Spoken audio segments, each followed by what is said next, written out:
Eu sou o João Vitor Xavier e o CNN Esportes S.A. está no ar. Toda semana um entrevistado especial para falar sobre a relação do esporte e do mundo dos negócios. E hoje temos o prazer de receber Marcelo Paz, presidente do Fortaleza. Bem-vindo, presidente. Obrigado pela presença. Olá, João Vitor. Satisfação enorme estar aqui na CNN Brasil, no programa que fala sobre esportes. A gente está aqui para bater esse papo, falar de gestão, esse link aí entre o futebol e os negócios, e muito feliz de estar aqui com você. E antes vamos conhecer um pouquinho da trajetória do Marcelo Paz e também do glorioso e tradicional Fortaleza Esporte Clube. Fortaleza, clube de glória e tradição. O trecho do hino do Leão do Pici mostra a grandeza de um time que é protagonista e que passou por um dos maiores processos de recuperação de um clube da história do futebol brasileiro. A queda para a Série C em 2009 poderia decretar o fim do ciclo de conquistas do clube, mas começou ali o processo de reestruturação. Em 2018, 9 anos depois, no ano do centenário, o Fortaleza já estava de volta à Série A depois de conquistar o título da segunda divisão. Esse processo de mudanças positivas ganhou mais força um ano antes, em novembro de 2017, depois da chegada de Marcelo Paz à presidência do clube. Podemos dizer que existe um tricolor de aço antes e outro depois do início da gestão de Paz. Desde então, a galeria de troféus não parou de ganhar novas taças. O Fortaleza conquistou espaço entre os grandes times do país. Além da Série B em 2018, o time conquistou 2 Copas do Nordeste, 5 campeonatos estaduais e 2 participações em sequência para a Conmebol Libertadores, feito jamais atingido por nenhum outro clube do Nordeste. O resultado de sucesso em campo é reflexo de um trabalho de excelência na administração do clube. Para contar os segredos do Leão do Pici e falar sobre os projetos do futuro, SAF e a liga que vem batendo na porta, o CNN Esportes S.A. recebe Marcelo Paz, presidente do Fortaleza Esporte Clube. Presidente, eu começo perguntando exatamente o que foi dito aí no vídeo. O que aconteceu para o Fortaleza mudar tanto? Obrigado pela presença. Novamente agradeço o convite. É um processo longo, um processo que está baseado principalmente na profissionalização do clube em todos os seus setores, começando pela diretoria. Fortaleza tem um modelo de gestão bastante profissional. Todos os dirigentes do clube são remunerados. Eu sou remunerado, dedicação exclusiva ao Fortaleza. Estou quase como um CEO, um executivo. Fui eleito pelo o torcedor, o sócio-torcedor vota, é um clube democrático, aberto.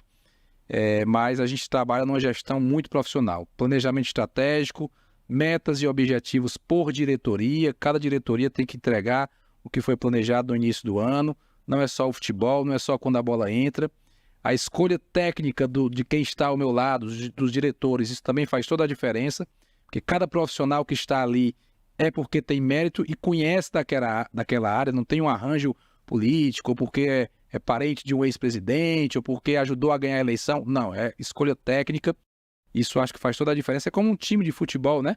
O lateral direito tem que ser um cara que conheça aquela posição. O goleiro, da mesma forma. Você não pode botar no marketing uma pessoa que não tenha experiência com marketing. Então a gente tem um grande publicitário no marketing, um grande advogado no jurídico, e assim a gente faz esse trabalho e ouvindo muito o torcedor também, porque o Fortaleza sempre foi um clube grande a nível regional, com muita torcida, se estima 2 milhões de torcedores no Fortaleza, e com muita torcida você consegue criar situações que essa torcida chegue junto, gere consumo, gere um poder de massa, de pressão dentro de estádio, de atrair jogadores. Com a boa gestão isso vai ganhando potencial. Então, diria que o grande passo é a profissionalização que a gente traz até hoje no clube, um equilíbrio financeiro, né? A gente cresceu muito, inclusive em números, né? Quando eu assumi em 2017, o orçamento do ano de 2017 era de 24 milhões de reais. Ano passado, em 2022, nós realizamos 267 milhões, mais de 10 vezes entre o final de 2017 e 2022.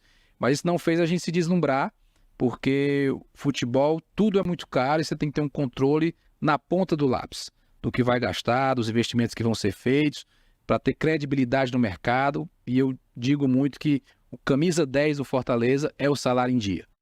Já deu para ver que a gente tem muita coisa boa para falar e dá para aprofundar em muitos temas, mas eu queria começar por essa questão da gestão profissional.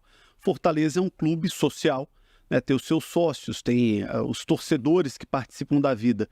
E, historicamente, clubes assim sempre foram dirigidos por presidentes torcedores e que tinham aquilo ali como uma parte da sua vida.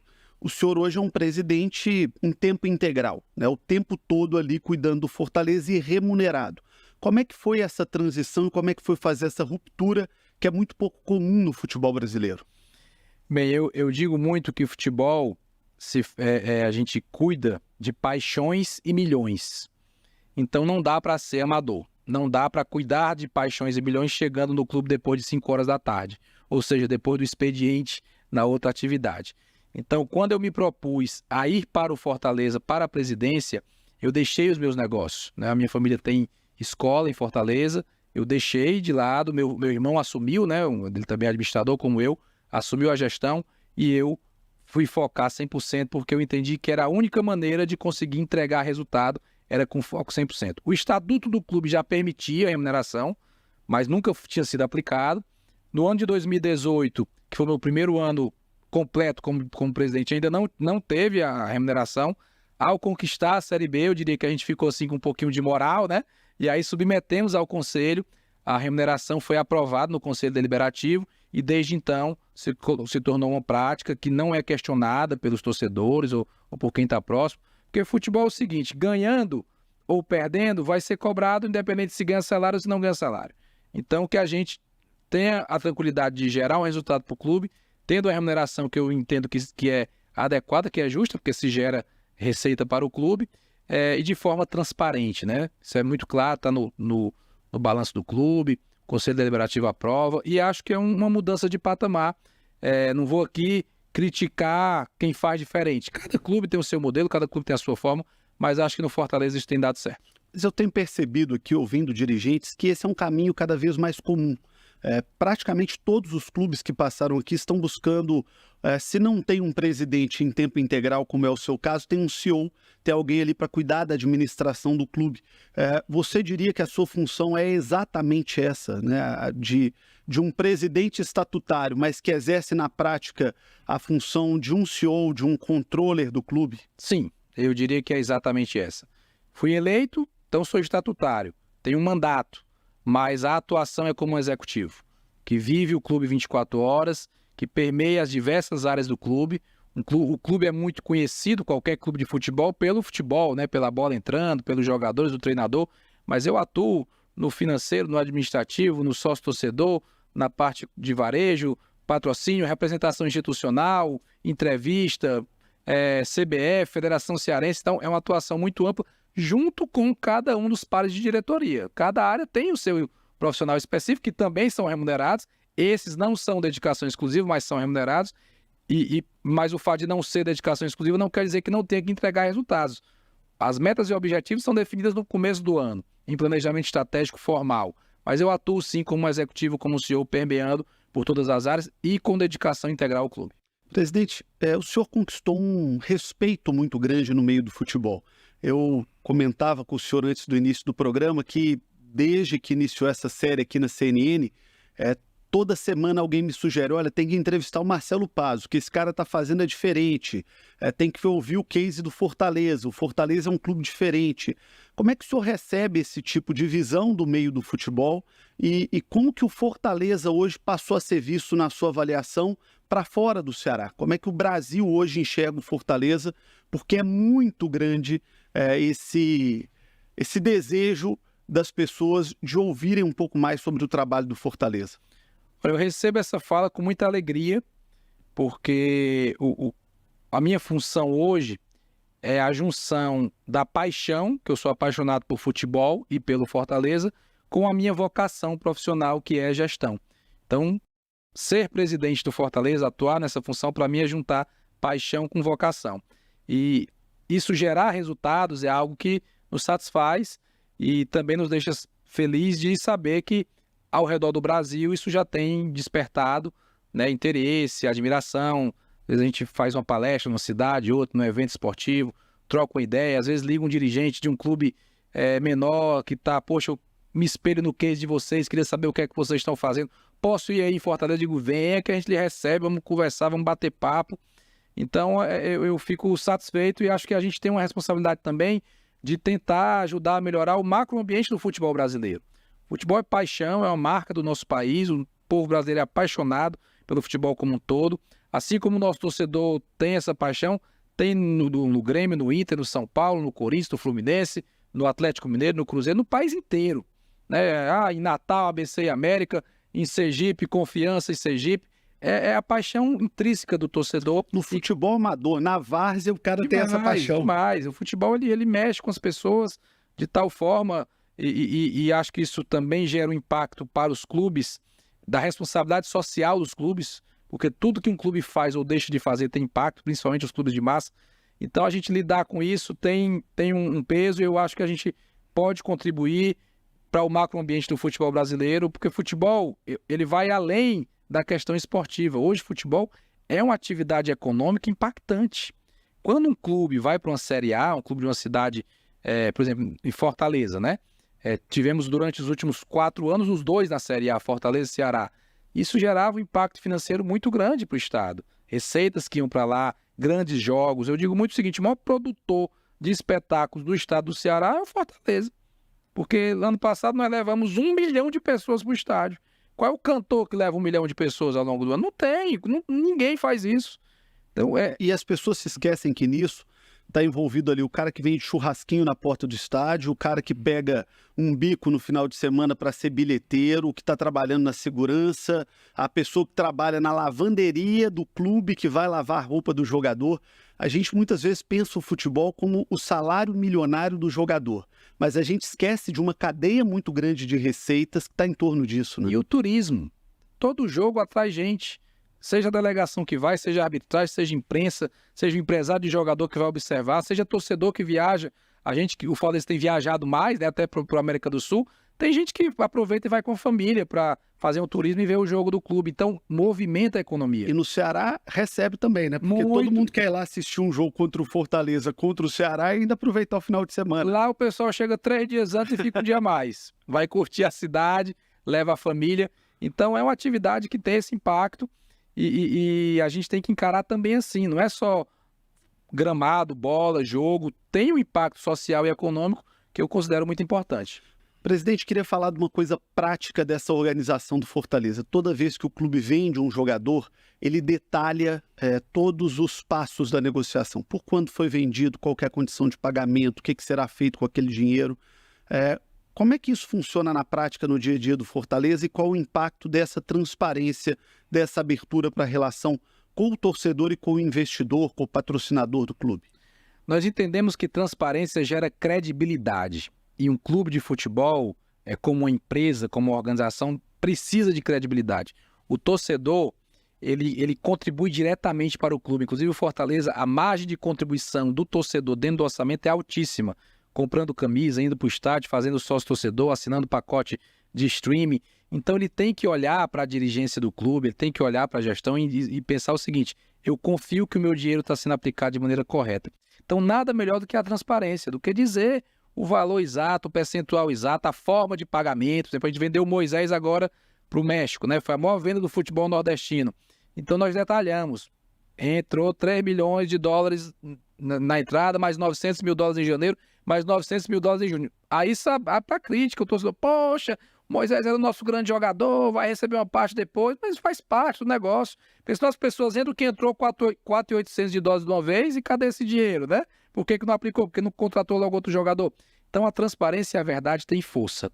Então, e outra coisa, não adianta querer esconder. Hoje, balanço de clube é público. Com 3 meses está publicado. Né? O clube tem auditoria independente, tem conselho fiscal, tá todo mundo de olho de alguma maneira. Eu acho ótimo a transparência, eu acho que é a melhor forma da gente lidar com a informação e até é a melhor forma de evitar qualquer desvio de conduta.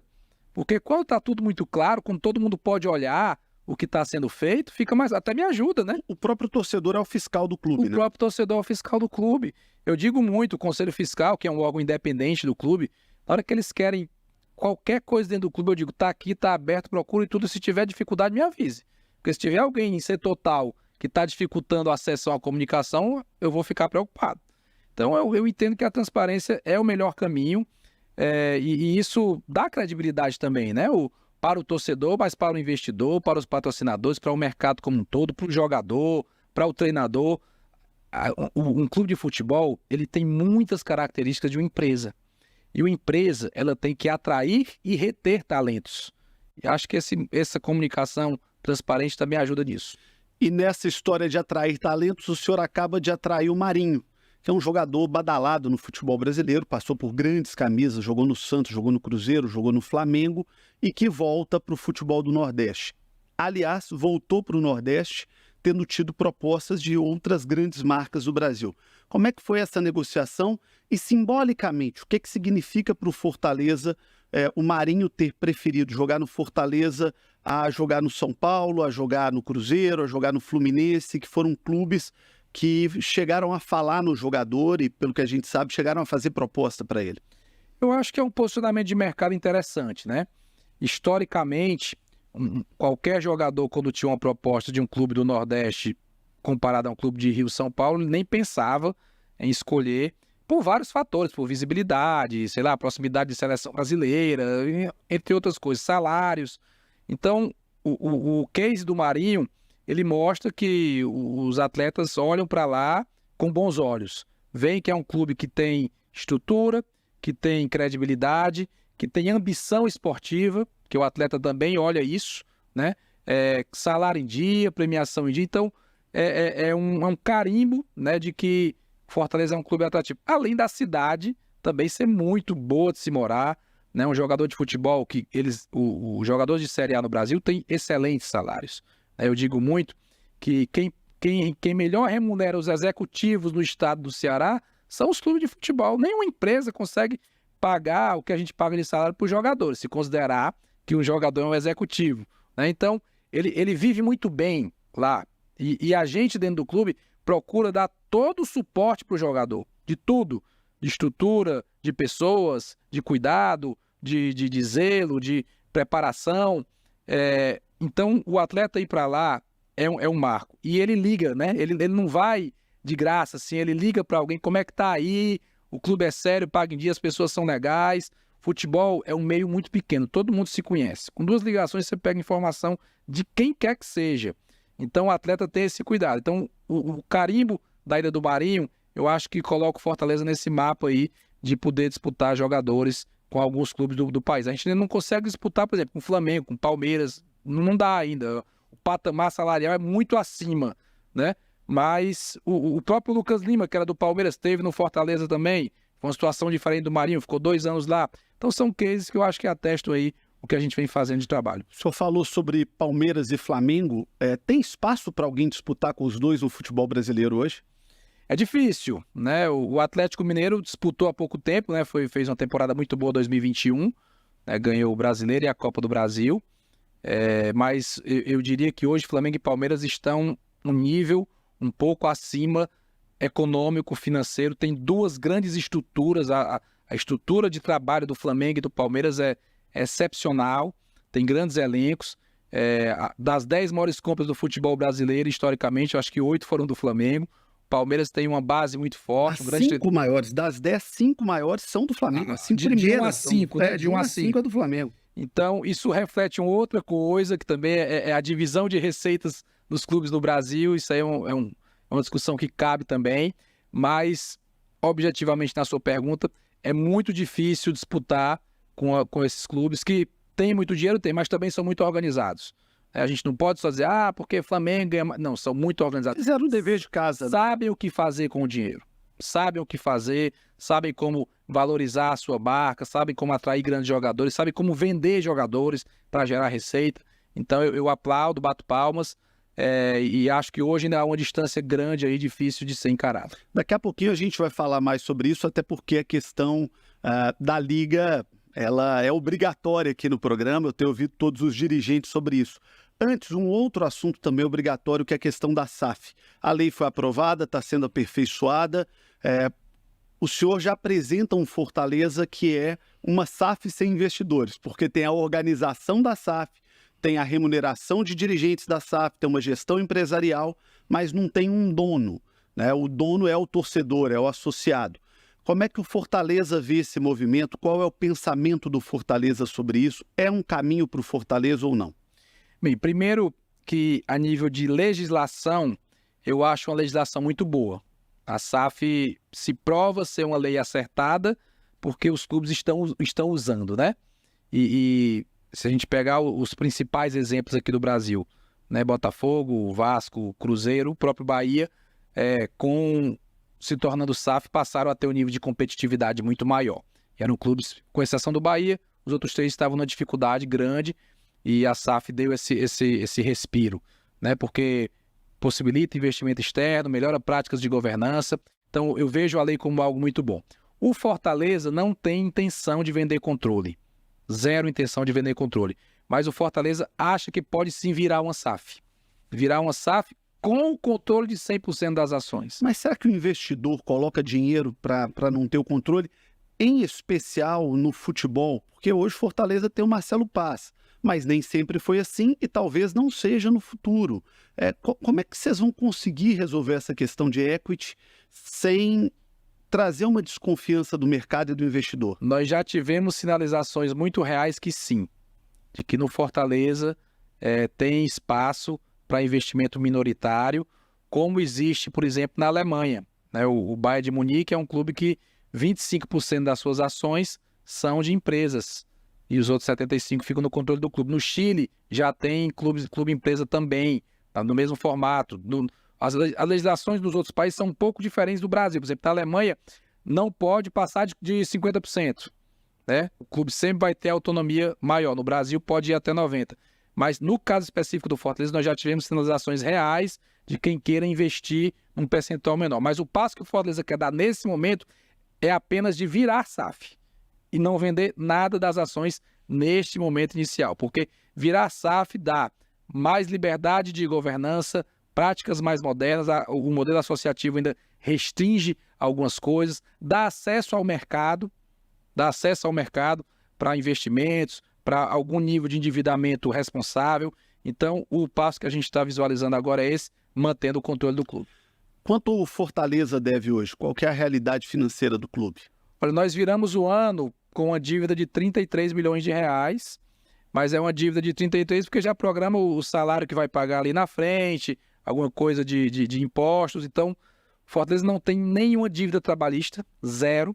O Fortaleza, a dívida tributária está toda no Profut e a dívida civil é mínima. São coisas pequenas que estão sendo discutidas. É um clube praticamente sem endividamento. Deve ser o clube mais saneado da Série A do brasileiro hoje, né? É um dos clubes mais saneados. Ano passado, se eu não me engano, o Atlético Goianiense tinha um saneamento de dívida menor do que o nosso. Mas como o Atlético não está na Série A, acredito que o Fortaleza, na Série A desse ano, seja o clube com menor endividamento. Essa frase que está aqui atrás, ela é de um dirigente do Barcelona da Espanha, escreveu um livro com esse nome muito famoso.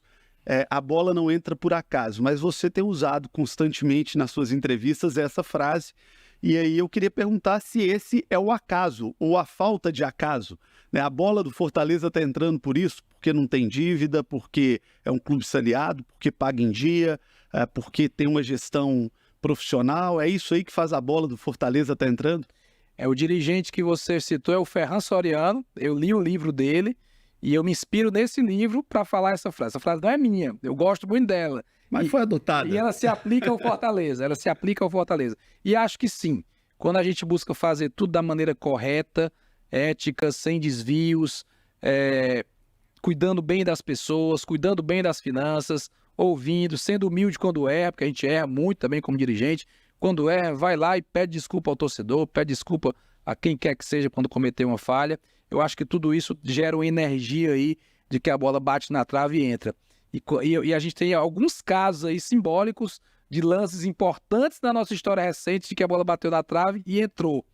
Né? E talvez, se as coisas não fossem feitas da maneira correta, ela bateria na trave e sair. Então, eu acredito muito nisso. O Ferran Soriano, que hoje, inclusive, é o líder do processo da SAF do City, né? Sim. Do Grupo City. Então, o Manchester City, o Bahia City agora, e inclusive tem o convite para estar aqui e já falei com ele, quero reforçar aqui no ar o convite. A gente quer ouvir um pouquinho do campeão da Europa e também do projeto para o tricolor da Boa Terra, para o Bahia, que é um grande clube também do futebol grande clube brasileiro. Presidente, daqui a pouquinho a gente tem muita coisa para falar, quero falar sobre a Liga, quero falar um pouquinho mais sobre os projetos do Fortaleza, mas agora vamos fazer uma pausa para falar do que está acontecendo no mundo dos negócios dentro do esporte, com o oferecimento da Gerdau, onde o futuro se molda. Está chegando a Stephanie Alves com o Giro SA.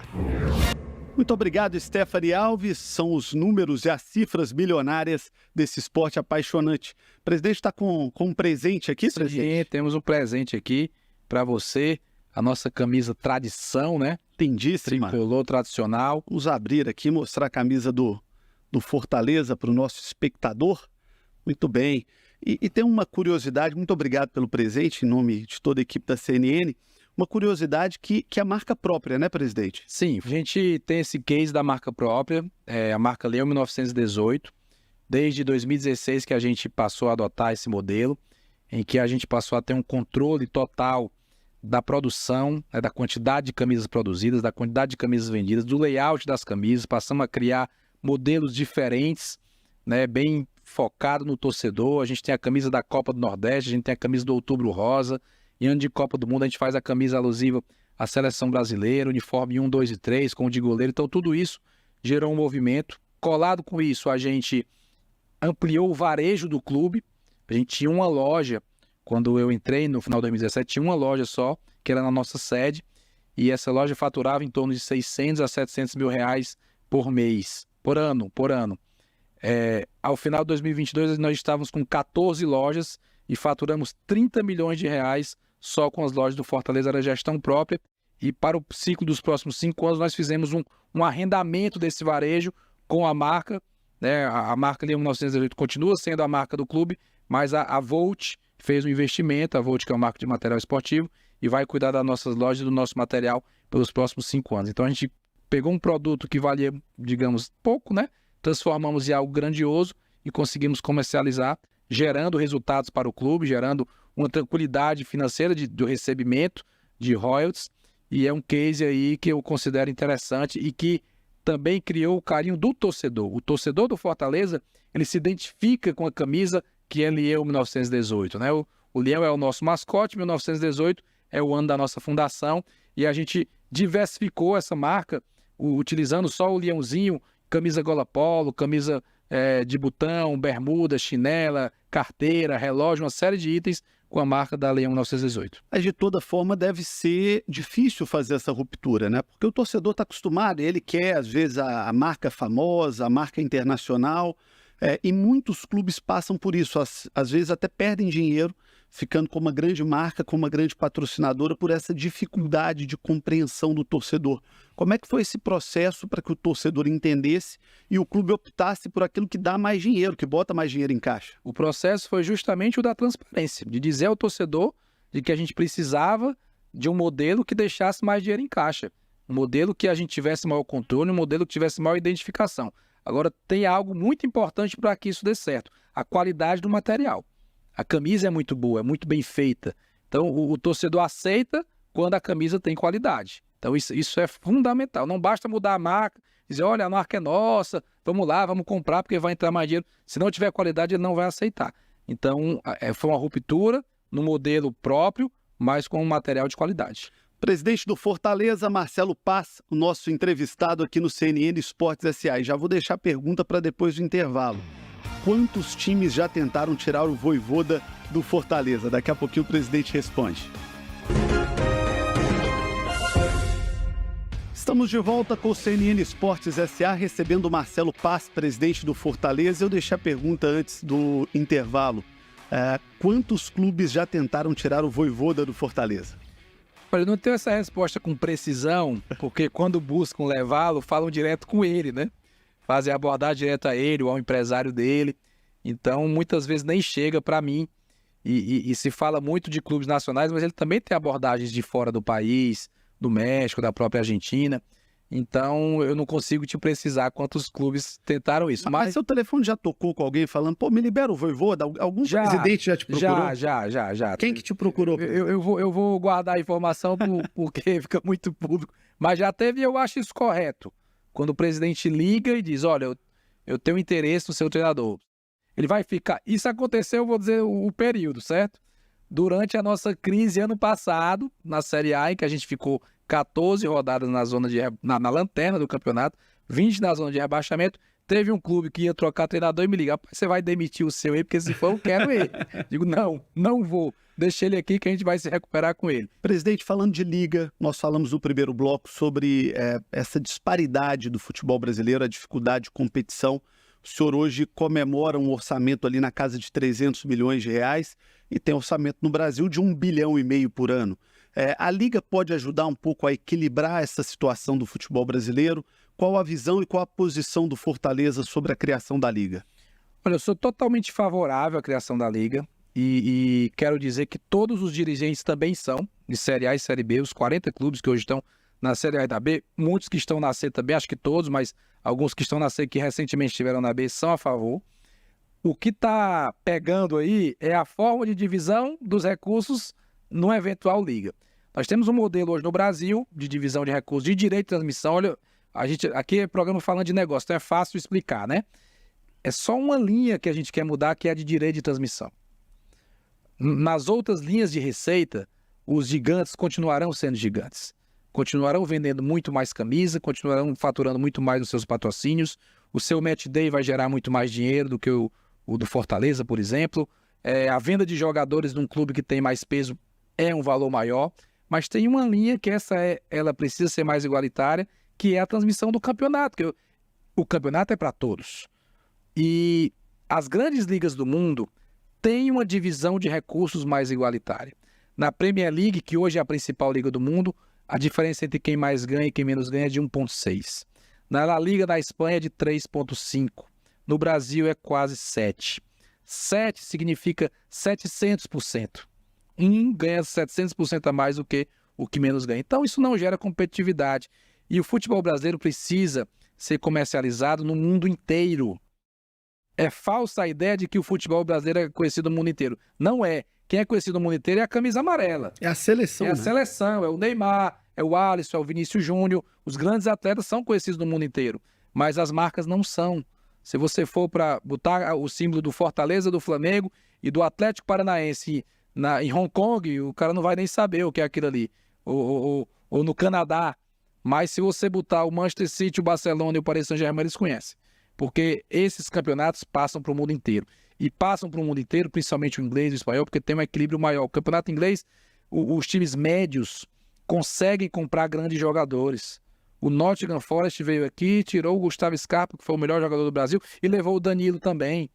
O Betis da Espanha comprou o Luiz Henrique do Fluminense, que era um talento. Lá atrás comprou o Denilson. Comprou o Denilson. Maior compra do futebol brasileiro à época, né? Então, essa força dos clubes médios faz com que o campeonato seja mais disputado e o consumidor que está espalhado pelo mundo, o torcedor que está espalhado pelo mundo, ele quer assistir um campeonato de alto nível. Ele não quer um campeonato que já sabe que o 2 ou 3 tem chance de ganhar. Aí eu pego a NBA como parâmetro. Quem diria que o Denver Nuggets ia ganhar? Ninguém jamais achava, mas lá tem um craque, né? Que ele conseguiu levar e manter aquele craque. Como tem um craque no Boston Celtics, como tem no Philadelphia. Então, o mundo inteiro quer assistir essa competição. E como tem um modelo que, aliás, privilegia quem foi pior na temporada passada. A NBA privilegia quem está pior. Para buscar sempre equilibrar, né? Porque é o equilíbrio que gera a atratividade do consumidor. Então, a gente não pode prorrogar o desequilíbrio. Então, essa é a nossa disputa respeitosa. Os dirigentes se respeitam, se falam, atendem um ao outro com gentileza quando vai jogar contra, mas há ali ainda uma disputazinha normal, que já diminuiu muito, né? Já se aproximou muito os dois grupos. Espero que em breve a gente possa estar num bloco maior de 40 clubes e fazer a Liga. A Liga vai sair, presidente? O senhor é otimista quanto a isso? Eu espero que sim, e eu trabalho para isso. Eu trabalho para tentar unificar. A gente faz reuniões dos dois blocos, eu sempre estou presente nas reuniões. O pessoal da Libra, que é o grupo oposto ao nosso, né, gosta da nossa interlocução para tentar achar o caminho. A gente está falando de 50 anos do futebol brasileiro para frente. É isso que está sendo negociado. Então, tem que ser feito realmente com muito zelo, com muito cuidado. Cada vírgula importa, cada percentualzinho a mais ou a menos importa quando se fala de um longo período. Então, aí está a discussão, mas a gente está tentando achar esse caminho. Eu já recebi o presidente do Inter, do São Paulo, do Atlético, do Palmeiras, todo mundo otimista com a Liga. Por que que ela não sai? O que está faltando? Qual é essa vírgulazinha aí que está faltando? Quando é um grande negócio, e é um grande negócio, porque está impactando o futebol, as grandes marcas do futebol brasileiro, que é o principal esporte do país, que é um grande produto de entretenimento, tanto presencial como para a televisão, sabe disso, que os jogos transmitidos geram audiência enorme, patrocinadores. Quando chega no afunilamento, é natural que tenha uma disputazinha a mais ali, é natural que queira puxar algo, é natural que às vezes, isso eu não acho correto, mas que um grupo tente descredibilizar o outro, o investidor lá não tem dinheiro, os direitos não valem tanto. Eu não concordo muito com essa linha. Eu acho que o jogo tem que ser limpo, fair play, né? Mas existe esse tipo de disputa ali porque é algo realmente grandioso. Mas entendo eu que a gente tem que ter a maturidade, e quando eu digo a gente, nós dirigentes, a maturidade e a sabedoria de dar esse passo a mais e não deixar na mesa, né, uma situação que pode ser boa para todo mundo.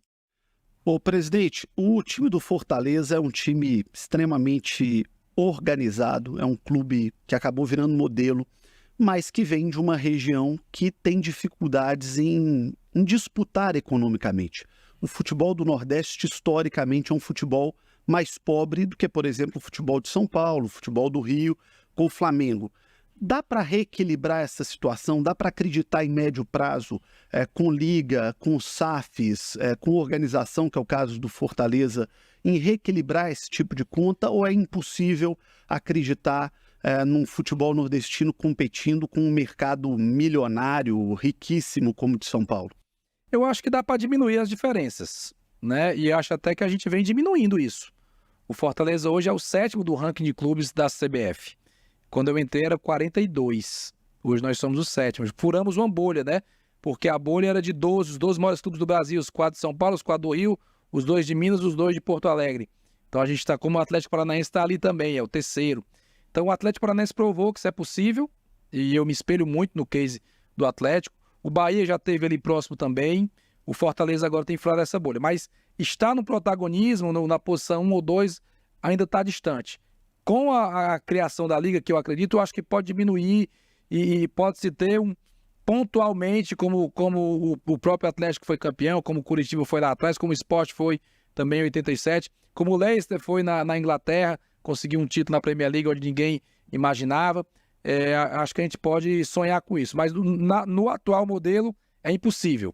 No atual modelo de divisão de recursos é impossível a gente pensar num título brasileiro de Série A com a diferença tão grande de recursos.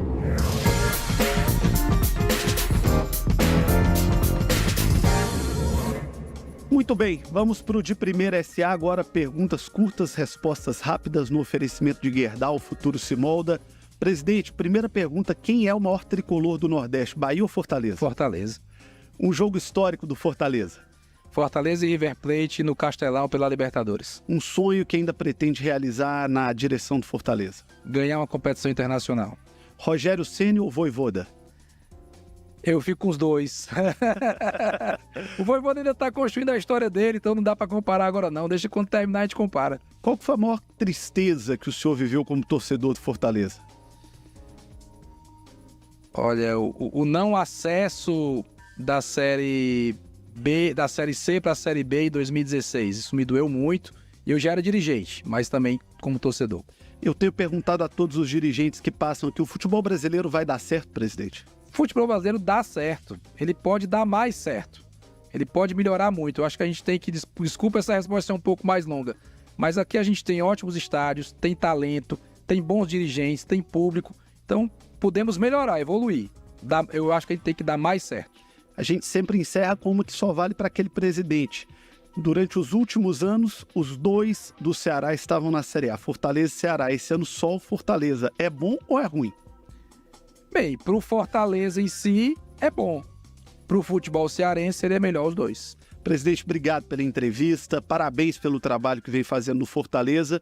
E eu quero destacar aqui mais uma vez, Toda semana alguém me pedia para te entrevistar, porque o Fortaleza, felizmente, por competência, por mérito, virou uma referência no futebol brasileiro. Tomara que continue assim, ver aquele castelão lindo com aqueles mosaicos maravilhosos da torcida do Fortaleza.